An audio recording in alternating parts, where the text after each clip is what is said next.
자, 요즘에 다 재개발이나 재건축을 차익형 부동산으로 이렇게 관심이 있는 건 사실입니다. 그런데 상대적으로 재건축에 대해서는 규제가 높다. 이거는 어느 정도 우리 시청자님께서도 인식을 하고 있는 것 같아요. 그러다 보니까 상대적으로 규제가 낮은 재개발 쪽에 관심을 두시는 분이 상당히 많은 것 같습니다. 자, 그래서 우리가 투자 측면에서 재개발 쪽에 관심을 두는 것 자체는 상당히 바람직한 현상이라고 저는 보고 있어요. 그런데 의외로 이렇게 상담이나 이렇게 서로 얘기를 하다 보면은 재개발과 재건축 자체를 혼돈하시는 분이 의외로 많은 것 같습니다. 그래서 제가 오늘은 재개발, 재건축에 투자를 할 때 일단 일반적인 투자 상식을 말씀드리는데요. 좀 분량이 많은 관계로 제가 이번 주하고 다음 주까지 좀 나눠서 말씀 좀 드리도록 하겠습니다. 자, 먼저 재개발, 재건축 투자를 할 때 기본적으로 알아야 될 상식과 혼동하면은 안 되는 거, 또한 이런 재개발이나 재건축에 투자를 하실 때도 모르면은 그만큼 또 리스크 레벨이 높을 수밖에 없습니다. 그렇기 때문에 이러이러한 상품은 재개발지역이나 재건축에 투자하실 때 위험성이 어느 정도 있다, 이런 걸 꼭 확인해야 된다, 그런 측면에서 제가 오늘 말씀 좀 드리겠습니다. 자, 먼저 재개발과 재건축의 명확한 차이점을 정의로 알고 있어야 됩니다. 자, 우리는 기본적으로 재개발 하면 단독주택이나 이런 거 허물고 새로 지으면은 재개발, 아파트 허물고 새로 지으면 아파트 지으면은 재건축, 이렇게 막연하게 알고 계시는 분들이 의외로 많다는 겁니다. 자, 그렇지 않다는 거죠. 그래서 먼저 기본적으로 자 공통점은 기본적으로 건물, 주택이면 주택, 아파트면 아파트가 기본적으로 노후되기 때문에 뭔가 재생사업을 해야 된다 해서 거기에 살고 있는 주민의 주거 품질을 개선하기 위한 그런 목적의 재생사업이 재개발, 재건축 공통점이 되겠습니다. 자, 그래서 건축물이 노후됐다 하는 것은 재개발이나 재건축이나 다 해당이 된다라고 보시면 되겠고요. 차이점을 아셔야 됩니다. 기본적인 차이점. 자, 이렇습니다. 기본적으로 재개발이라고 하는 것은 그 지역에 상대적으로 기반시설의 대표적인 게 뭐겠어요? 도로 같은 경우를 들 수가 있겠죠? 기반시설이 상대적으로 열악한 지역에서 일어나는 재생사업이 재개발. 또한 기반시설이 상대적으로 양호하지만은 건물은 노후된 지역에서 일어나는 재생사업이 재건축. 이렇게 반드시 알아두셔야 됩니다. 그렇기 때문에 재개발과 재건축의 차이점은 기본적으로 기반시설이 양호한 지역이냐 열악한 지역이냐, 그렇지만 또 극히 열악한 지역이냐, 이렇게 세분해서 보셔야 된다 이거죠. 그런데 일반적으로 이렇게 차이점이 있음에도 불구하고 아까도 말씀드렸죠. 단독주택이라든지 다세대, 빌라나 이런 게 밀집된 지역에서 일어나는 재생사업을 무조건 재개발로 인식하고 계시는 분들이 의외로 많다는 겁니다. 그렇지 않다는 거죠. 그래서 단독주택 밀집 지역에서도 재건축 방식으로 추진을 하고 있습니다. 그렇다면 우리가 재건축에는 종류가 두 가지가 있는 거죠. 자, 단독주택 재건축 방식이 있고요. 공동주택 재건축 방식이 있다는 거죠. 그러면 우리가 흔히 아파트 허물고 새로 아파트 짓는 곳이 이 공동주택 재건축 방식이 되겠고요. 단독주택 같으면은 말 그대로 단독주택이나 빌라 밀집 지역에서 이걸 철거하고 새로 아파트 짓는 곳이 단독주택 재건축 방식입니다. 그런데 흔히 이걸 갖다가 재개발로 인식하고 투자를 했다가는 큰일 날 수 있죠. 왜냐? 이 재개발에는 없는 재건축에는 뭐가 있어요? 우리가 흔히 말하는 규제 중에 대표적인 게 재건축 초과이익 환수라는 게 있죠. 여기에도 해당이 된다는 겁니다. 단독주택 재건축 방식도.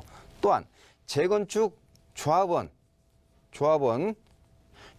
지위양도 금지라는 게 있죠. 조합원, 즉 조합 설립 인가 받고 3년 이내에는 처분을 할 수가 없다든지 이러한 규제의 대상이 될 수가 있기 때문에 이 단독주택 재건축 방식도 반드시 내가 재개발이나 재건축에 투자를 하실 때 이게 주택 재개발 방식인지 재건축 방식인지를 반드시 체크를 하시고 투자를 하셔야 된다. 정 모르겠으면은 조합 사무실에 조합의 명칭만 보셔도 그 앞에 재건축이면 재건축이라는 명칭이 들어가고요. 그러면 재개발이면 재개발이라는 명칭이 들어갑니다. 그래서 조합의 명칭만 따지셔도 우리가 이 둘을 구분을 하실 수가 있는 겁니다. 그래서 자, 재개발과 재건축을 절대로 혼돈하시면 안 되겠고요. 자, 그다음에 요즘에 보면요. 자, 내가 노후된 지역에 빌라를 좀 한 채 이렇게 구입을 해두면은 여기가 재개발 지역이 되지 않을까, 이걸 기대를 하시고 이렇게 투자를 하시는 분들이 있습니다. 자, 그런 분들은 특히 이걸 잘 알아두셔야 돼요. 어느 지역, 어떤 지역이 재개발 지역으로서 구역 지정을 받을 수 있는지 그 부분을 반드시 알고 계셔야 됩니다. 자, 이렇습니다. 기본적으로 도정법에 그다음에 서울시 도정법 조례에 아예 명문 규정이 있습니다. 즉 법적인 요건이 충족이 되어야 재개발 지역으로 구역 지정이 가능하다는 거죠. 자, 그렇다면 기본적으로 이렇습니다. 건축물이 노후 불량하고 기반 시설이 열악한 지역인데 그중에서 건축물 노후도가 일정 규모 이상이 돼야 된다 하는 규정이 있고요. 그다음에 호수 밀도, 즉 단위 면적당 주택 수가 몇 세대냐 하는 호수 밀도, 그다음에 접도율, 도로하고 접해져 있는 주택이 어느 정도 이게 차지하느냐. 그다음에 땅 모양이 너무 이게 가소하다든지 부정방향 소음의 필지가 많은 지역, 이런 4가지 요건이 있습니다. 그런데 이 4가지 요건 중에서 건축물 노후도는 필수입니다. 필수이고 이 나머지 3개 중에서 1개를 선택적으로 충족이 돼야 됩니다. 자, 그렇기 때문에 여기서 건축물 노후도 규정이 필수라는 거, 이게 반드시 우리가 알고 있어야 됩니다. 우리가 2008년 이전에는 이 건축물 노후도가 필수가 아니었습니다. 아니고 이 4가지 중에서 2가지만 선별해서 충족을 하면은 재개발 지역으로 구역 지정을 받을 수 있는 법적인 요건이 충족이 됐습니다. 근데 이제 법이 바뀌었기 때문에 건축물 노후도 규정은 필수로 바뀌었다는 거, 이거 굉장히 중요한 의미를 갖습니다. 무슨 의미냐면은 지금 현재도 신축 빌라를 짓고 있다, 신축 다가구 주택을 짓고 있다, 뭔가 신축 그런 행위를 하고 있는 지역이라고 한다면은 대부분이 이것 때문에 법적인 요건을 충족을 못합니다. 물론 20년, 30년 후에는 충족이 가능할 수도 있겠죠. 그렇지만 우리가 10년 이렇게 중장기적으로 이게 투자를 하실 때 내가 노후 빌라를 한 채 사가지고 재개발을 기대하겠다? 굉장히 어렵다는 겁니다. 그렇다면 현재 서울 같은 경우 기본적으로 재개발 구역으로 구역 지정이 됐다든지 아니면은 재개발 예정자가 붙어 있다든지 예정구역으로 이런 최소한 구역 지정이 되어 있지 않은 지역은 기본적으로 이런 건축물 노후도 규정 때문에 구역 지정 받기가 굉장히 어렵습니다. 또한 이러한 규정 때문에 오히려 현재 재개발 지역으로 구역 지정이 받은 곳이 희소성이 부각이 돼가지고 그만큼 또 투자 가치를 높여주는 겁니다. 그렇기 때문에 현재 구역 지정이 안 된 곳이라고 한다면은 굉장히 재개발 구역 지정으로 받기가 어려운 그런 법적인 요건이 돼 있다는 걸 반드시 알아두실 필요가 있겠습니다. 자, 그다음에 우리가 조합 그러는데요. 조합에 대한 성격도 우리가 명확하게 좀 아실 필요가 있습니다. 자, 기본적으로 조합이란 게 뭐냐? 조합이란 것은 그 구역 내에 있는 토지 등 소유자가 자기가 보유하고 있는 주택이면 주택, 빌라면 빌라, 나대지면 나대지를 현물출자해서 하나의 회사를 만들었다고 생각하십시오. 즉 하나의 주식회사를 만들었다. 그렇게 해가지고 인가를 바치고 등기까지 마친 상태가 바로 조합이다. 즉 아주 쉽게 생각하시면요, 그 안에 있는 조합원들이 그럼 조합원들은 누구예요? 말 그대로 주식회사, 어떤 회사에 출자한 주주 역할이 되는 거죠. 주주. 그리고 그 조합은 하나의 주식회사, 법인이 되는 거고요. 참고로 이제 이 조합을 갖다 우리가 사단법인 성격을 보고 민법을 준용하도록 되어 있는 것은 우리 이제 참고로 아실 필요가 있겠고요. 기본적으로 우리가 조합 설립 인가를 받기 위해서는 토지 등 소유자의 75% 이상의 동의를 해야 됩니다. 우리가 과거에는 80%였습니다. 지금은 좀 완화돼가지고 75%가 되겠죠. 자, 그런데 이런 조합이라고 하는 것은 공적인 이익과 사익이 병존을 합니다. 따라서 행정관청의 감독이 수반되는 그런 기관이라고 보시면 되겠습니다. 자, 그다음에는 누가 조합원이냐? 아까 무조건 현물 출자했다 해서 무조건 조합원이냐? 예, 그렇지 않다는 겁니다. 즉 일단 대상 구역 내 토지 등 소유자가 조합원이 될 수가 있는데요. 재개발과 재건축이 또 여기서 또 차이점이 있다는 겁니다. 즉 재개발은 강제조합원이라고 합니다. 그다음에 재건축은 임의조합원이라고 합니다. 그럼 강제조합원은 뭐고 임의조합원은 뭐냐? 즉 강제조합원은 자기 의사하고 상관없이 무조건 강제적으로 조합원이 된다는 거예요. 즉 내가 그 구역 내에 땅 한 평이라도 가지고 있다면은 이분은 그냥 자기 의사하고는 상관없이 조합원입니다. 그렇지만은 재건축 방식에서는 조합 설립에 동의한 자만이 조합원입니다. 그렇다면 우리가 조합원이 됐다는 소리는 뭘 의미해요? 예, 권리와 책임이 동시에 수반되죠. 따라서 예를 들어서요. 사업을 재개발이 됐건 재건축을 하다가 쭉 사업을 하다가 중간에 수습이 되게 되면 어떻게 돼요? 예, 그동안에 쓴 비용이 매몰 비용이 발생되겠죠. 거기에 대한 책임을 누가 져야 돼요? 예, 조합원이 진다는 거죠. 그렇기 때문에 재개발과 재건축도 자기 의사하고 반해가지고 하느냐, 강제적이냐, 임의냐 이 부분도 차이가 있다는 거. 이것도 바로 재개발, 재건축의 차이점이 되겠습니다. 자, 그다음에 조합원이면은 무조건 아파트 입주권 주느냐? 이 부분에 또 우리 따져볼 필요가 있겠어요. 자, 누가 분양 자격이 있는 조합원이냐? 자, 이렇습니다. 기본적으로 재개발이라고 하는 것은 재개발은 이렇습니다. 건축물의 용도 따라갑니다. 건축물의 용도. 즉 건축물의 용도가 상가면은 상가 분양을 주는 거고요. 건축물의 용도가 주거용이면은 아파트 입주권을 주는 겁니다. 따라서 건축물의 용도 따라서 입주권 분양 자격이 주어진다. 이게 첫 번째 대전제고요. 그 다음에 기본적으로 이렇습니다. 주택만 가지고 있어도 됩니다. 즉 땅 없이 건물의 용도가 주택이면은 무조건 아파트 입주권이 나옵니다. 자, 우리가 이런 경우가 뭐가 있죠? 시유지의 무허가 주택 이렇게 사례를 볼 수가 있겠죠. 그런데 또 난 땅만 가지고 있다. 건물이 없이 땅만 가지고 있는 경우에는 일정 규모 이상이어야 된다는 겁니다. 일정 규모 이상일 때만 입주권이 준다는 거. 그런데 재건축 같은 경우는 또 이게 또 다릅니다. 재건축 같은 경우는 토지와 건물을 동시에 소유한 자만이 입주권 분양 자격이 있습니다. 자, 이 부분이 큰 차이가 있죠. 자, 그래서 기본적으로 토지만 소유자, 토지만 가지고 있다, 주택만 소유자. 자, 이런 경우는 원칙상으로는 입주권 분양 자격이 없습니다. 그렇지만 우리가 간혹 입주권 자격을 주는 사례들이 있습니다. 조합의 정관으로 정해가지고 구제해주는 차원이 있는데 그건 어떤 외회적인 사항이기 때문에 그걸 하나의 원칙으로 인식을 하시면 안 되겠습니다. 그래서 이런 추진 방식에 따라서도 분양 자격의 유무가 서로 다르다. 따라서 우리가 재건축과 재개발을 구분하고 알고 있다는 게 굉장히 중요한 의미를 갖겠죠.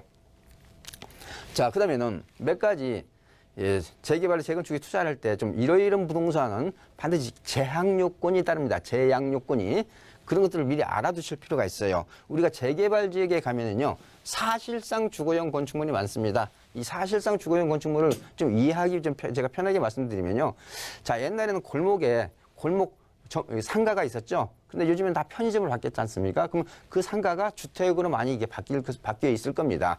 그런 것들을 이제 건축물 대장을 떼어보면 근린생활시설인데 실제는 살림살이하는 주택인 경우, 이런 경우를 사실상 주거용 건축물이라고 합니다. 이런 경우에는 무주택 세대주만 입주권 자격이 주어진다는 것도 우리가 알아두실 필요가 있겠고요. 자, 무허가 주택. 재개발 지역 같은 데는 무허가 주택이 굉장히 많습니다. 이랬을 때는 시도 조례에서 정하는 그 기준일 이전부터 쓰고 있었어야 됩니다. 자, 이런 경우 이제 무허가 건축물 대장에 있다고 해서 무조건 다 주는 게 아니고 기준일 이전부터 해야 되고, 예를 들어 그 기준일 이전부터 주택으로 쓰고 있어야 돼.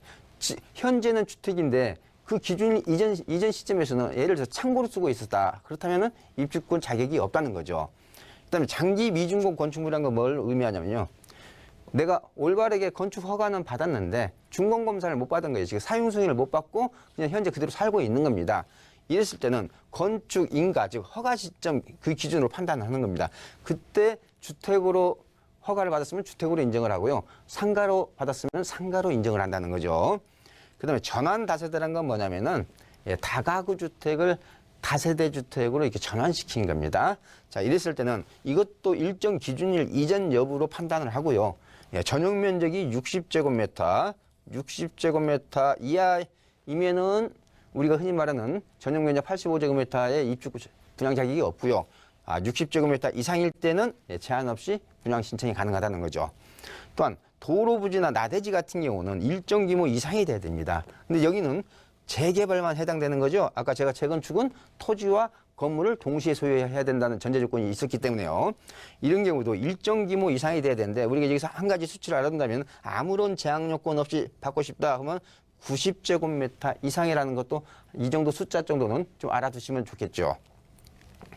자, 그 다음에 공유지분. 공유지분 같은 경우는 특히 재개발 지역에서 상속이라든지 이런 과정을 통하면서 자연스럽게 이 공유지분이 이게 발생이 되고 있습니다. 이랬을 경우에도 기준이, 권리산정 기준일 이전부터 판단한다는 거. 자, 이런 경우도 또 그러면서 기준 1도 충족하고 면적도 90제곱미터 이상 두 가지 요건을 충족해야 된다는 것도 참고로 알아두시고요. 그 다음에 어느 구역에 집을 2채 이상 가지고 있는 다주택자가 있을 수 있습니다. 자, 이랬을 경우에는 반드시 조합 설립 인가 이전에는 처분이 가능합니다. 하지만 이런 다주택자 매물을 조합 설립 인가가 난 구역에서 취득을 하게 되면은 분양 자격이 없습니다. 그렇기 때문에 반드시 다주택자 여부도 체크를 하실 필요가 있겠고요. 그 다음에 협동주택이라는 게 과거에 좀 많이 있었습니다.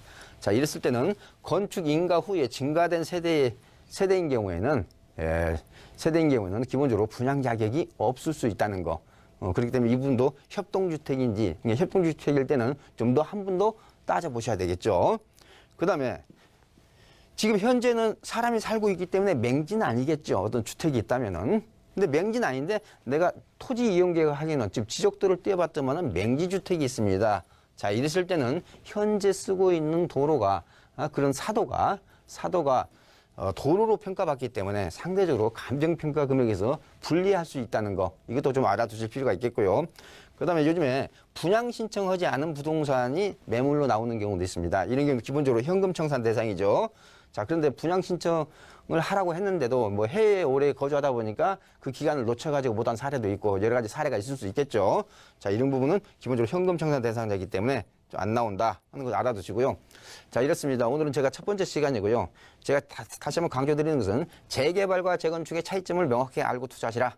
또한 재개발과 재건축에 투자를 하실 때는 상당히 복잡한 게 많습니다. 필요하다면 전문가하고 꼭 상담을 받고 투자를 실행하시는데 도움이 됐으면 합니다. 자, 요즘에 이렇게 각종 규제가 있고 부유세 강화 논란이 있고 하는데도 서울의 모 아파트 단지는 최고가를 계속 경신하고 있다. 이런 뉴스를 듣게 되면서 좀 약간 불안 초조하시는 분도 있고요. 어떤 기대를 하신 분도 있고, 그러면서도 어떤 거래량은 그렇게 급감을 하고 있는 이런 상황에서 내가 어떠한 부동산 투자 측면에서 어떠한 스탠스를 유지할 건가, 이런 부분에 대해서 고민이 되시면요, 제 강의에 오시면 제가 그런 현상이 왜 발생하고 있는지를 제가 명쾌하게 설명을 해드리고요. 또한 특히 제 세미나에 처음 오신 수강생에 한해서는 제가 세미나가 끝나고 나서 1:1 무료 상담까지도 진행을 해드리고 있습니다. 자, 많은 관심 부탁드릴게요.